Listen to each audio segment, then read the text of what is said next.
वो गाना तो आपने सुना होगा ना कि दिन है सुहाना आज पहली तारीख है। मैं आपकी तनख्वाह की बात नहीं करने जा रहा क्योंकि यूपी ही नहीं पूरे हिंदुस्तान के लिहाज से आज का दिन बहुत बड़ा है, क्योंकि योगी आदित्यनाथ की पहली अग्नि परीक्षा, इस अग्नि परीक्षा में वो किस हद तक पास हुए या फिर फेल हुए, ये आज यूपी की जनता तय करने जा रही है। नमस्कार, मैं राशिद। आज उत्तर प्रदेश के मुख्यमंत्री योगी आदित्यनाथ की अग्नि परीक्षा है। आज उत्तर प्रदेश निकाय चुनाव के नतीजे आने हैं। वोटों की गिनती सुबह 8 बजे से शुरू होगी। यह इस वक्त की बड़ी खबर है, सुबह 7 बजे की बड़ी खबर। और इस राजनीतिक टक्कर में बहुत कुछ पहली बार होने जा रहा है। पहली बार सभी पार्टियां अपने सिंबल पर चुनाव लड़ रही हैं। पहली बार यूपी के सीएम ने निकाय चुनाव के लिए प्रचार किया है। पहली बार लखनऊ को महिला मेयर मिलेंगी। पहली बार लखनऊ नगर निगम महिला सीट बनाई गई है। पहली बार एसपी नगर निकाय चुनाव में उतरी है।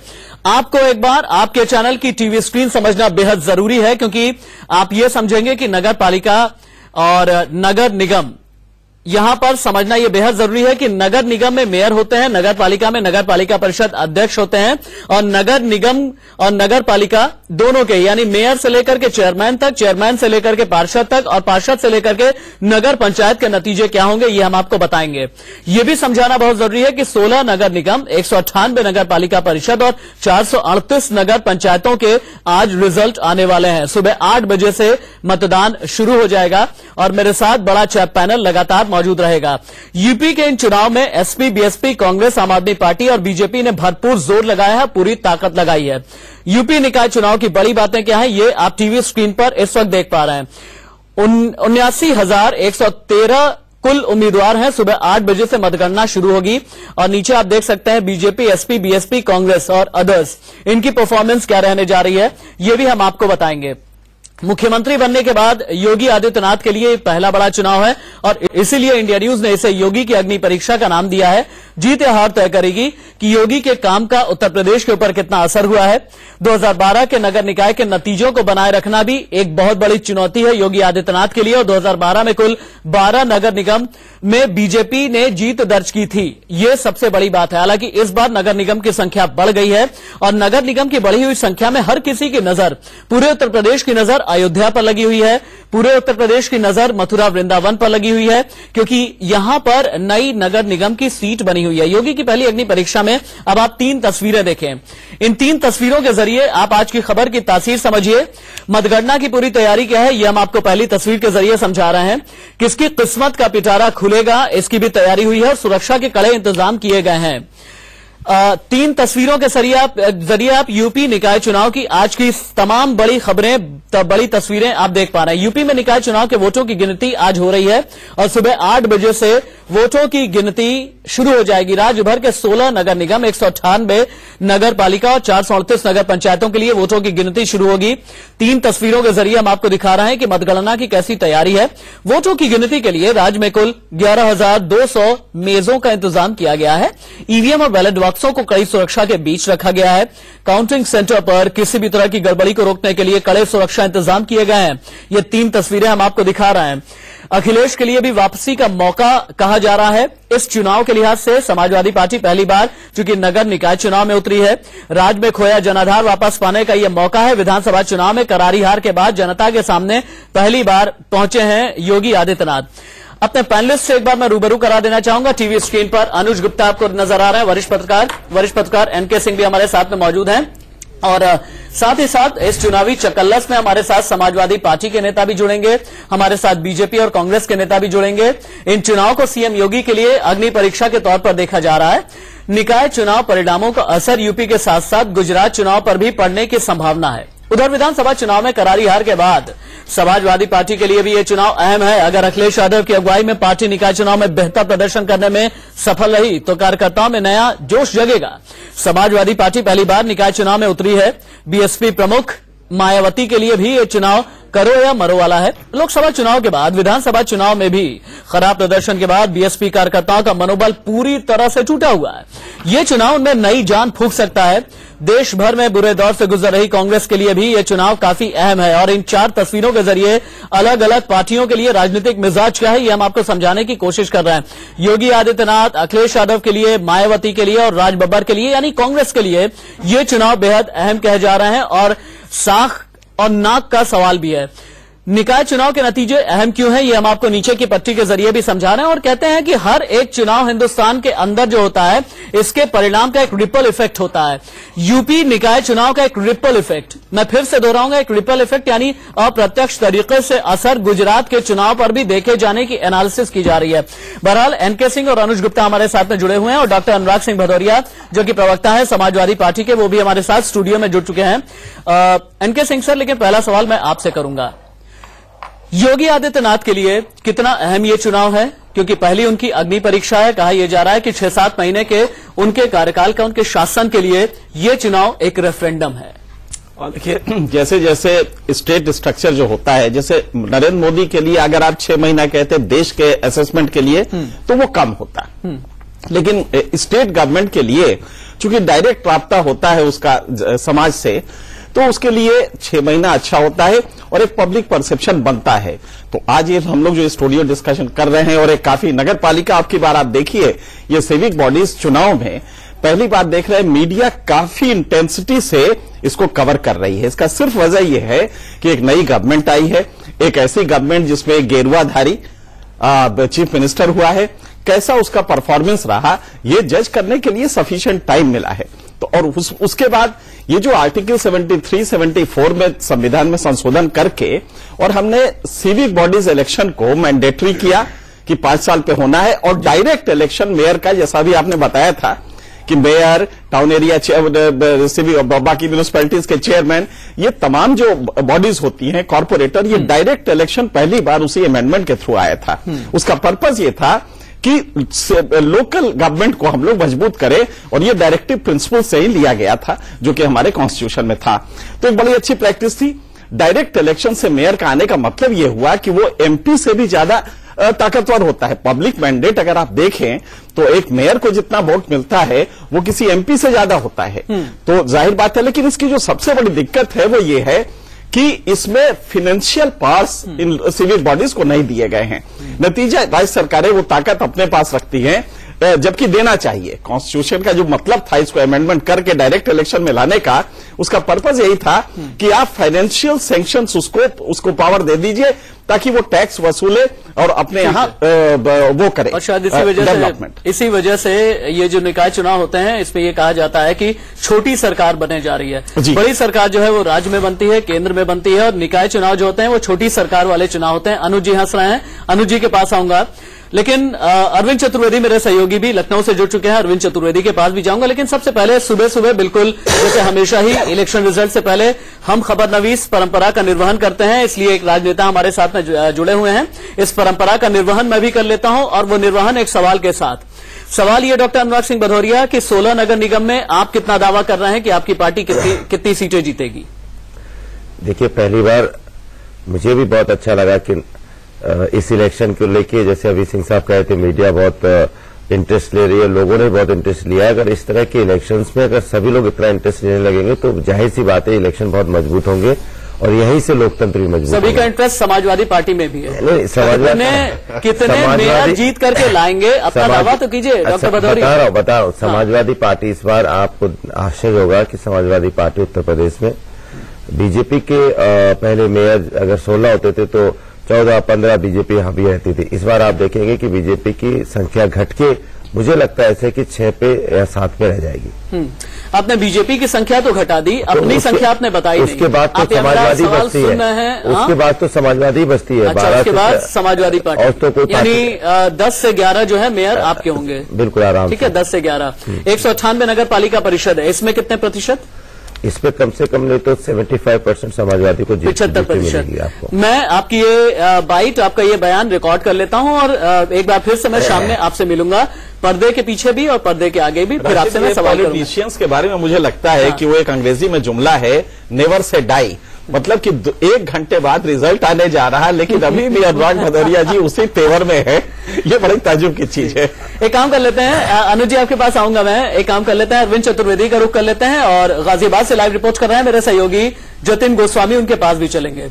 अरविंद, लखनऊ को पहली बार महिला मेयर मिलने जा रही है, इस लिहाज से लखनऊ का चुनाव, निकाय चुनाव कितना खास है? मैं आपको बता दूं राशिद की बेहद अहम चुनाव है ये लखनऊ का। और दूसरी तरफ एक बात मैं आपको और बताना चाहता हूं कि इसके पहले 12 नगर निगम के मेयरों का चुनाव हुआ था। अनुराग भदौरिया अपनी जानकारी ठीक कर लें, जिसमें से 10 में से बीजेपी 10 सीटों पर बीजेपी ने जीत हासिल की थी। पहली बार बहुत सारे निगमों को जो है चुनाव लड़ने का मौका दिया गया। उसमें अयोध्या, मथुरा, वृंदावन और भी बहुत सारे जो दूसरे हैं उनको मौका दिया गया है। तो मैं आपको ये बताना चाहता हूं कि जो अनुराग भदौरिया कह रहे हैं कि हम जो है पिछली बार इन लोगों ने कम जीता था, तो वो ठीक नहीं है, पहले वो जानकारी सुधारें। दूसरी बात मैं आपको बताता हूं, जैसे फिरोजाबाद, सहारनपुर, वृंदावन, इन सब जगहों को इस बार, इन शहरों को पहली बार नगर निगम में जाने का मौका मिला है।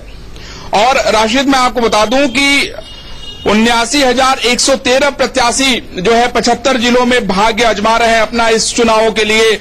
उसमें पार्षद, नगर पंचायत, नगर निगम, ये सारे के सारे शामिल हैं। और 8 बजे से इसके नतीजे आने शुरू हो जाएंगे।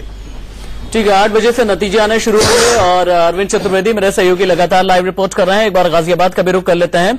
गाजियाबाद में बीजेपी की, चूंकि इस बार गाजियाबाद को भी महिला मेयर मिलने जा रहा है, जतिन गोस्वामी, और आशा शर्मा भारतीय जनता पार्टी की वो कैंडिडेट रही जिन्हें लेकर के बहुत ही ज्यादा बड़े बड़े बिग गन्स, जिन्हें कहते हैं कि बड़े बड़े दिग्गज चुनावी मैदान में उनका प्रचार करने के लिए उतरे। आम आदमी पार्टी ने भी अलग अलग तरीके से अपना चुनाव प्रचार किया है, लेकिन आशा शर्मा को टक्कर किस ने दी, संभावना किस तरह की नजर आती है जतिन, और लोगों के दिमाग में चला क्या है?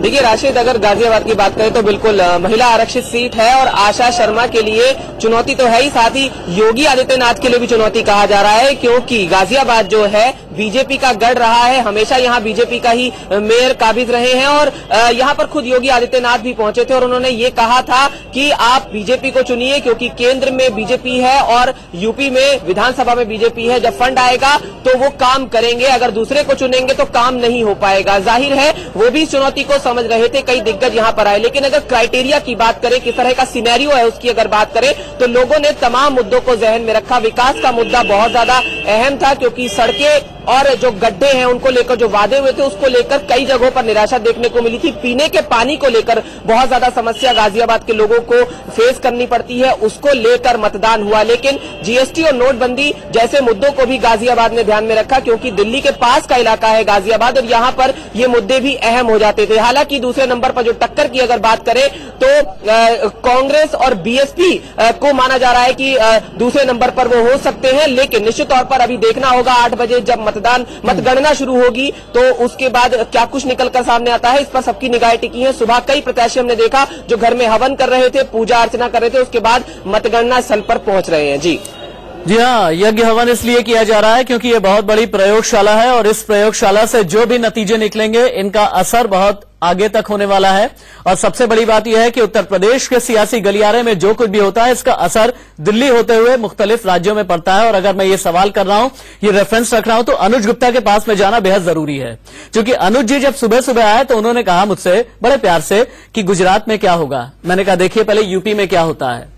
ये बताइए कि राजनीति के जानकार कहते हैं कि एक चुनाव के परिणाम दूसरे चुनाव को प्रभावित करते ही करते हैं। अनुज जी, क्या कोई यूपी निकाय चुनाव को रिपल इफेक्ट गुजरात में भी पड़ेगा? देखिए, मेरा ऐसा मानना है कि जो हम मीडिया वाले लिखते हैं कि एक चुनाव का दूसरे चुनाव पे असर होता है, शायद वैसा बहुत सही नहीं है।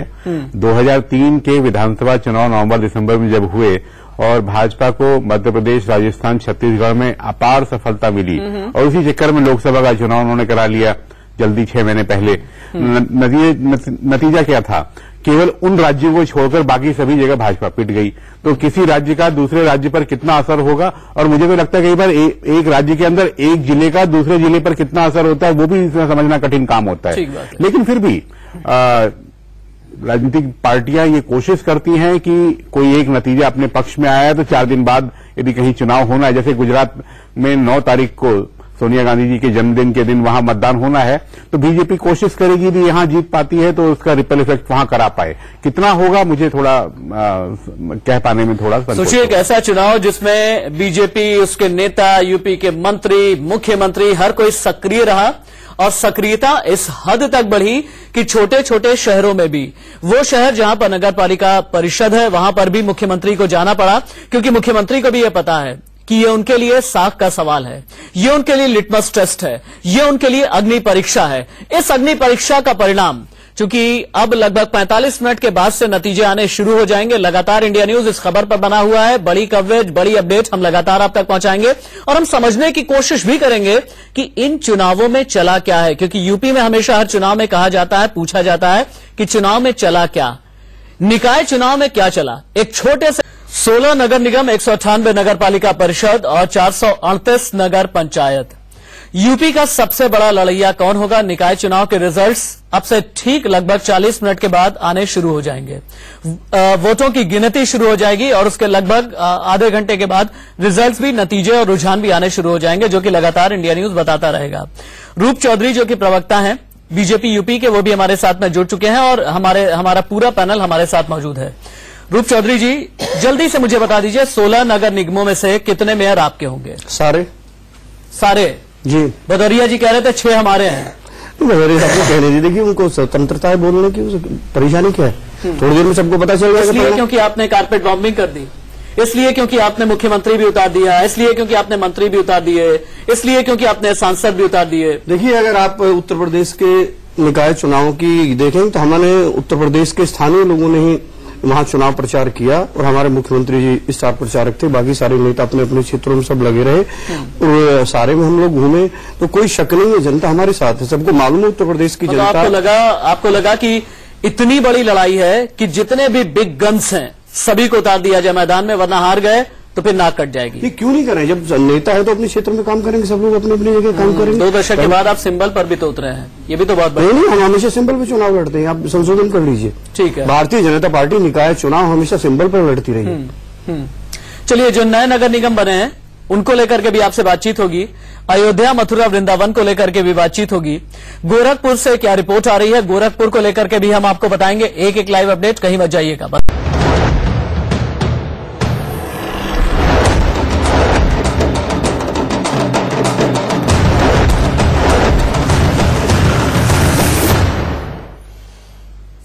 सुबह के बजे है 7:30। मेगा कवरेज को हम आगे बढ़ाएंगे और मेगा कवरेज है यूपी के लोकल बॉडी इलेक्शन को लेकर के, यानी नगर निकाय चुनाव को लेकर के। अब से ठीक आधे घंटे के बाद, 30 मिनट के बाद वोटों की गिनती शुरू हो जाएगी।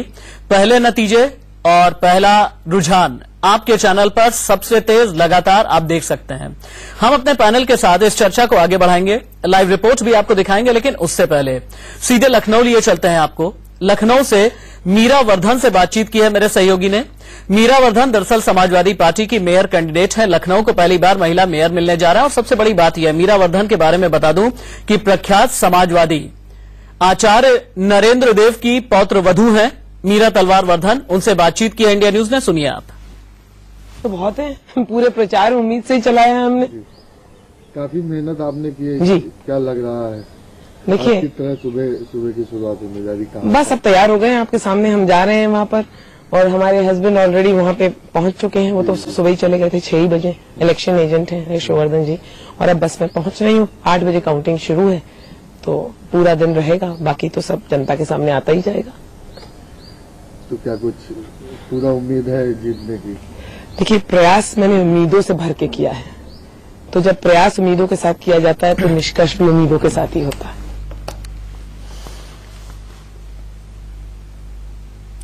आगे बढ़ते हैं और अपने पैनलिस्ट से हम डिस्कशन को आगे बढ़ाएंगे। एक बार फिर से मैं रीइंट्रोड्यूस कर दूं अपने पैनलिस्ट को। आप देख सकते हैं वरिष्ठ पत्रकार अनुज गुप्ता हमारे साथ मौजूद हैं, समाजवादी पार्टी के प्रवक्ता डॉक्टर अनुराग सिंह भदौरिया, वरिष्ठ पत्रकार एनके सिंह, रूप चौधरी जो कि प्रवक्ता हैं बीजेपी यूपी के, उनसे भी बातचीत होगी, और गाजियाबाद से लाइव रिपोर्ट कर रहे हैं मेरे सहयोगी जतिन गोस्वामी। रूप चौधरी जी, आपने कहा कि 16 के 16 नगर निगम पर आपका कब्जा होने जा रहा है। योगी आदित्यनाथ भी दावा करते हैं कि विकास पिछले 7-8 महीने में बहुत हुआ है, लेकिन विरोधियों का आरोप यह है विकास नहीं हुआ, सिर्फ हर चीज का रंग भगवा हो गया है। प्रोजेक्ट का रंग भगवा हो गया है, ऑफिसेस का रंग भगवा हो गया है, और जितने भी आप लोग आगे चल करके आपकी योजनाएं आगे बढ़ रही हैं उनका भी रंग से भगवा कर दिया है, विकास के नाम पर कुछ नहीं हुआ। इसका जवाब क्या है आपके पास? विकास का मैं उदाहरण आपसे ही शुरू करता हूं। अपने एचआर मैनेजर को बुला के पूछे कि आपके यहाँ डीजल का खर्चा नोएडा में अब कितना कम हो गया, आपका जनरेटर कितना कम चलता है, पहले कितने घंटे बिजली आती, जब कितने घंटे बिजली आती है। कानून व्यवस्था में सुधार हो रहा है, मैं ये नहीं कहता बिल्कुल एकदम सुधर गई, बिल्कुल काफी सुधार हुआ है। गुंडे मारे जा रहे हैं, जेल जा रहे हैं, पकड़े जा रहे हैं, और अन्य क्षेत्रों में आप देखो सड़कों का निर्माण बहुत तेजी से हो रहा है। उत्तर प्रदेश में गड्ढा मुक्त सड़कें ज्यादातर हो गई हैं, जो नहीं हुई उन पर काम चल रहा है। बाकी उत्तर प्रदेश की जनता बहुत जागरूक है, वो जानते हैं केंद्र में भारतीय जनता पार्टी की सरकार है, राज्य में भारतीय जनता पार्टी की सरकार है। अगर निकाय चुनाव, वो सब जानते हैं कि निकाय चुनावों में भी भारतीय जनता पार्टी को चुनना आवश्यक है, तभी जो एक विकास को गति मिलेगी, तभी समुचित विकास हो पाएगा। उसी का लाभ हम लोगों को। डॉक्टर भदौरिया, गड्ढे भर गए? मैं तो भैया घर से निकला कल लखनऊ में, जैसे घर से निकला तो सड़कते हुए आपके स्टूडियो पहुंच गया था। इतनी बढ़िया रोड थी और इतनी बढ़िया नालियों की व्यवस्था है कि आप उनके बगल में बैठ के खाना खा सकते हो, स्वच्छ पानी बह रहा है, आप उसमें गिलास से उसके नाली का पानी पी भी सकते हो, इतना बढ़िया पानी है। सब नाली का पानी तो इतनी आलम ये है, कौन पीते हैं हमें समझ नहीं आया। तो कानून व्यवस्था का आलम ये है कि अभी अभी आपने बताया ये, और हम लोग रात में जब कल मैंने पुलिस वाले से पूछा, करीब 2-2:30 बजे महिलाएं सब घूम रही थी आराम से, तो मैंने कहा एक महिला से नाम पूछना चाहा, तो मैंने कहा क्या नाम आपका? इतने में 20 पुलिस वाले आ गए। अरे तो महिला ने कहा नहीं सिर्फ नाम ही पूछ रहे थे। तो ऐसा इतनी सुरक्षा का माहौल है वहाँ, किसी प्रकार की कोई दिक्कत नहीं। पर वो बात दूसरी है कि कोई गोली मार जाता है, आंखें तो आदि मर जाता है। वो बात दूसरी है कि आप गाड़ी लेके निकलेंगे तो पलट जाए गड्ढे में जाके। वो बात दूसरी है कि अगर आप नालियों की बात करेंगे तो अब उसमें कहना ही क्या है कि इतनी बुरी तरह से हालत है, वो तो होता है। वैसे कोई दिक्कत बीजेपी की गलती नहीं है, सब सारी चीजें बहुत बढ़िया है। ऐसा बताते हैं झूठ का भी एक कोई जगह होती है। मतलब कानून व्यवस्था की हालत यह है कि सुबह से आप उठोगे तो 2-4 को गोली लगी मिलती है, पत्रकारों को तो आप बख्श नहीं रहे हो।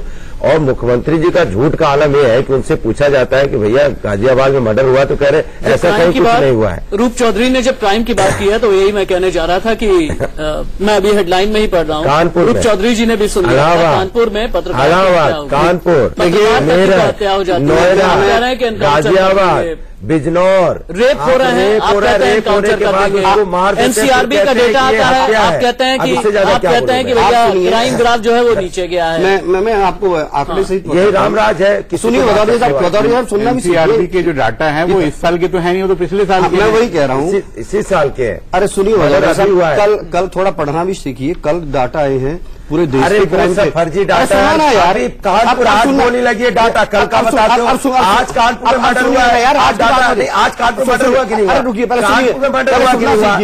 नोएडा में मर्डर हुआ क्या हुआ? सुनिए नहीं आप बताइए, बिजनौर में मर्डर हुआ से कम हुए? आपके यहाँ क्या कम होते थे, मर्डर होते थे, बच्चियों को आपके यहाँ बेरोजगारी बढ़ गई, आपके राज्य में डिप्टी खाली बात कर रहे हो, बेवजह हो गया, किसको मार रहे हो भैया? लोग मर्डर कर रूप चौधरी जी, शर्म आनी चाहिए, आपको आनी चाहिए। आप इतना झूठ बोलते हैं। 125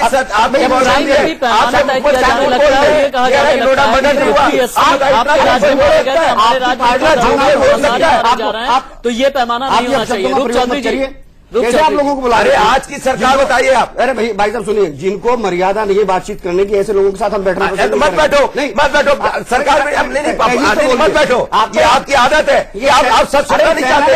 आज मर्डर हुआ, आप नहीं सुनना चाहते। आपका सहकारी में सुनना नहीं चाहते आप। ये टीवी चैनल है, इसमें तहजीब से बात करिए। कानपुर में मर्डर हुआ तो तहजीब क्या करूं बताओ? आप हमारे मुख्यमंत्री के बारे में इस तरह बात, मुख्यमंत्री ने झूठ बोला है और रिकॉर्ड बोला है, चैनल पे बोला है। सुनना सीखिए, आपको मालूम नहीं है कुछ भी। अरे वीडियो थोड़ा जानकारी मालूम नहीं है। मैं तो बैठा था वहाँ पे, लिखते हैं नहीं आप ऐसा मारपीट, लूट मार, बेरोजगारी। आप सुनिए, आपको पर जानकारी सुनना भी सीखिए। कल आंकड़े आए हैं पूरे देश के क्राइम के 2016 के। 2016 में हम तो नहीं थे। 2016 के जो आंकड़े हैं वो चौंकाने वाले हैं। उत्तर प्रदेश महिलाओं पर अत्याचार में नंबर 1, उत्तर प्रदेश अपहरण में नंबर 1, उत्तर प्रदेश हत्याओं में नंबर 1, उत्तर प्रदेश डकैती में नंबर।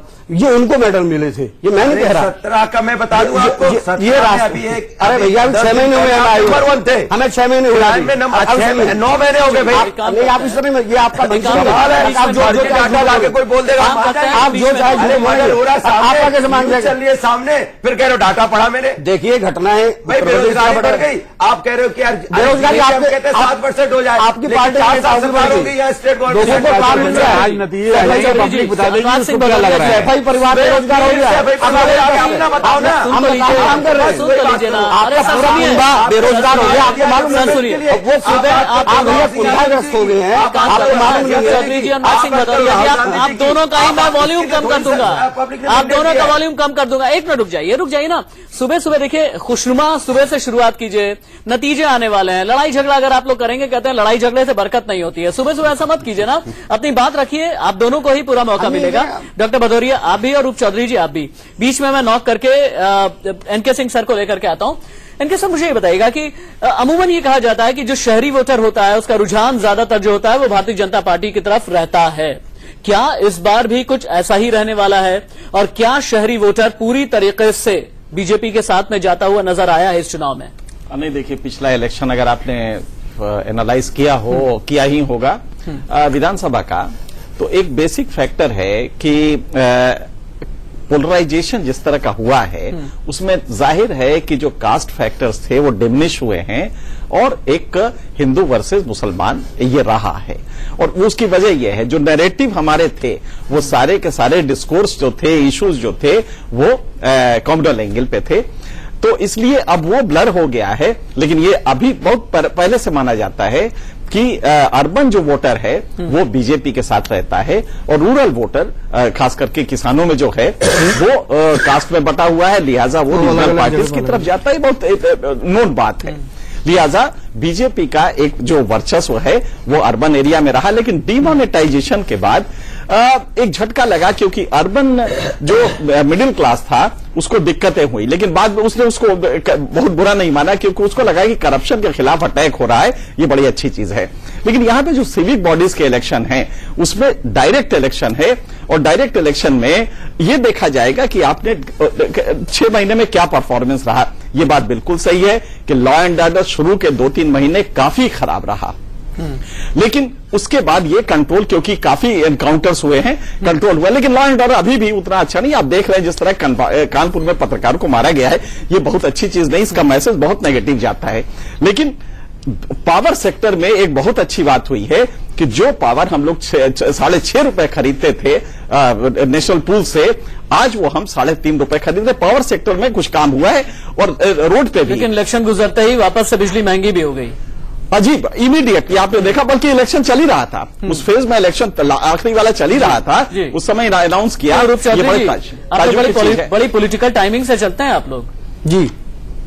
देखिए, महंगाई तो अगर जो लागत है उसके हिसाब से बढ़ाना पड़ता, रेट बढ़ाना, बहुत दिनों से रेट नहीं बढ़े थे। अगर आप 24 घंटे बिजली देने की बात करते हैं तो कुछ तो जेब ढीली करनी होगी।